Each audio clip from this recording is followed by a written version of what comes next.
اعوذ باللہ من الشیطان الرجیم بسم اللہ الرحمن الرحیم رب اشرح لی صدری ویسر لی امری واحلل عقدۃ من لسانی یفقہوا قولی۔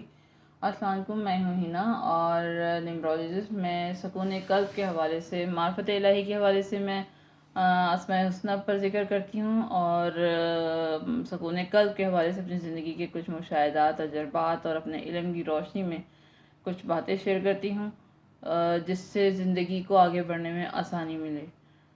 میں نے خود بھی ان چیزوں پر عمل کیا، تو اور جب آپ کے دلوں پر دستک دیتی رہوں گی جب تک سانسیں چل رہی ہیں، اس سے فرق نہیں پڑتا کہ کتنے لوگ سمجھتے ہیں، سنتے ہیں۔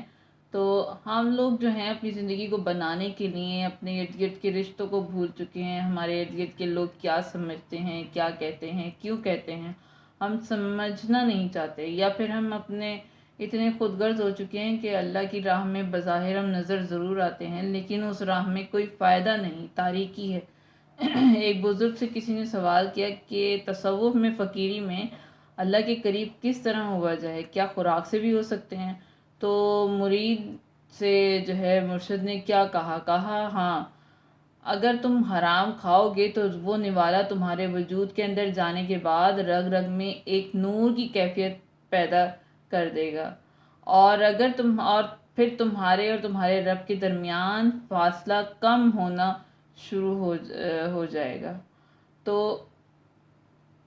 لیکن اگر جانتے بوجھتے حرام کھاؤ گے، اور ضروری نہیں کہ منہ سے کھایا جائے، لیکن ضروری نہیں کہ منہ سے کھایا جائے، لینا، رشوت لینا، دینا، یہ ساری چیزیں جو ہیں جہنم کی نشانی ہیں۔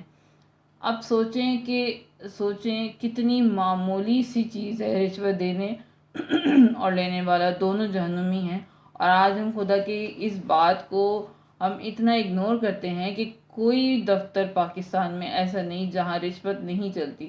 بچے کی نوکری ہو، کوئی فائل پاس کروانی ہو، جاب کروانی ہے، انہوں نے کہا ٹرمز اور کنڈیشنز طے کر دو، تو یعنی کہ کیش وغیرہ، تو جاب لگ جائے گی۔ یہ عزتوں کے سودے ہیں، پیسوں کے لین دین کی بات نہیں ہے۔ رشوت ہر وہ غلط کام ہے، رشوت بھی جو ہے ہر وہ غلط کام ہو رہا ہے جو پروردگار کے نزدیک آپ کو فاصلے پہ کھڑا کر دے۔ کسی نے کہا ہم نوکری دیں گے، آپ ہمارے ساتھ سو جائیں، ایسے لاکھوں واقعات ہیں۔ آپ نے رشوت دے دی۔ جب رب کہتا ہے کہ دینے والا اور لینے والا جہنمی ہے، تو جہنم آپ خود خرید رہے ہیں۔ اپنے حصے کی آگ آپ یہاں سے لے کر جاؤ گے۔ ہر برا کام کر کے اس آگ کو خرید کے وہاں لے کے جانا کیا ضروری ہے؟ جب رزق کی بات کرتے ہیں کہ حرام رزق ہے، حلال رزق ہے، رزق تو کان کا بھی ہوتا ہے، کسی کی آواز آپ کے کان کا رزق ہے، کسی کا چہرہ آپ کے آنکھ کا رزق ہے، صرف روٹی کی بات نہیں ہے۔ لیکن ہم لوگ نفسی کے عالم میں فکر سے دور ہو رہے ہیں، عاجزی سے دور ہو رہے ہیں۔ تکبر سسٹم ہمیں خراب کر رہا ہے، دوسروں پر الزام لگانے لگتے ہیں۔ بیسکلی سسٹم کیا ہے؟ یو اینڈ می، ہم سب ہیں سسٹم۔ اپنی خرابیوں کو پسے پش ڈال کے ہر ایک کہہ رہا ہے زمانہ خراب ہے۔ یہ زمانہ کریٹ کس نے کیا؟ تخلیق کس نے کیا؟